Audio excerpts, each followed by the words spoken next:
Nk'uko bimenyeshwa na musitanteri wa komine ya Mwumba Jeremy Manariyo, igikorwa cyo gutanga isukari muri komine arongoye cagenze neza muri rusangi. Uwo mutware arashima ko muri uku kwezi kwa Nyakanga baronse isukari nyinshi ugereranije no mu mezi yaheze. Twebwe nkuko mu yandi makomine yose agize intara ya Ngozi, komine Mwumba nayo nyene twararose isukari. Isukari rero ko turayitanga ku masantre yose no ku mazone, twaratangwe kuyitanga abene gihugu baraza bagatora iyo sukari. Turavye rero nko mu kwezi guheze twari twarose isukari hafi itoni 2, ariko rero ubu harabaye akarusho kanini cyane, ubu isukari ni nyinshi, abene igihugu iraronka benshi cyane bashoboka. Mu kuyitanga rero turabwira abakuru b'imitumba bakararika bene igihugu bayikeneye, bakaza baje rero bagatonda ku mirongo nkuko mubibona, batonze ku mirongo nkuko mubibona rero tukabahereza isukari.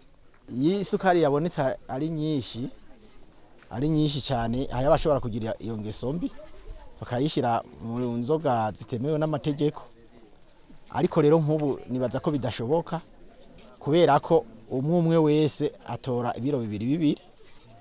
Sinibaza rero yuko yoshobora kuronka isukari aza gushira muri urwo rwagwa cyangwa ngo ayikoreshe bitagire mu nzoga, kuko ntiyoyironka nyinshi ntibyokunda ko tuba twarikanuye abajejwe intwaro. Murabona yuko n'abajejwe umutekano twese tuba turi hamwe tukagira urunani, nta muntu rero yoshobora kuronka isukari irenze aza gukoresha ibindi atari gukoresha mu miryango, kandi murabona yuko abene igihugu baba yiziye, ntiyoyironka rero ayikeneye hama ngo aca yiha uwo wundi ko nawe bayamaze gutoragwiwe. No mu gisagara ca Ngozi, igikorwa cyo gutanga isukari ku bene igihugu bo makati yagiye atandukanye ico gisagara cagenze neza muri rusangi. Nko muri quartier ya Kinyami aho bita kuri container, kuva igice cy'Isaha z'agatondo ikibonekeza nuko imirongo yari miremire cyane. Amakuru imbonesha kure buntu yahawe na Kazungu arongoye iyo quartier nuko muri ico kibanza bashokuronka itoni zishika 7 ngo bazigaburira bene gihugu. Ahanura barongoye muri rusangi gukoresha neza iyo sukari bari baheje kuronka.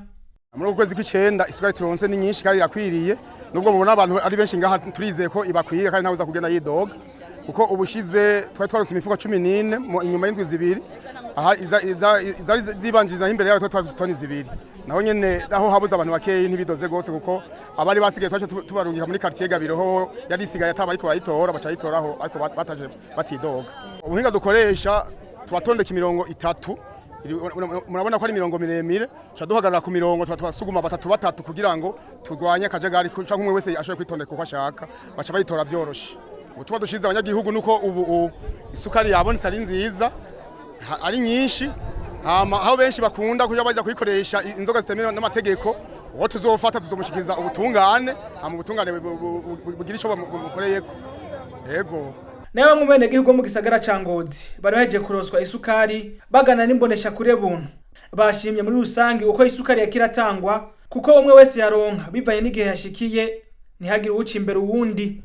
Basaba ariko leta ko yogerageza iyo sukari ikazira bashikira hakiri kare, ndetse mbere igashikanwa no mu tubutike kugira ngo bayigurire hafi y'imihana yabo. Jegene banezerewe cyane kuko nk'umuntu dufise abana bato cyane bonka, yabisaba ko baronka ubuyi, kandi ububuze umwana bituma asubira inyuma. Ni kuri je biranezereye cyane gose ko Imana ibahezagira, kubera leta ari umuvyeyi yo biraba ikaraba ko bishoboka bakadushirira no mu mabotike, umuntu akazoza aragatora aronse nka makenya, aronse akamagana 5 k'igihumbi akagatora, kuko urabona kenshi abantu ntibaronkera rimwe.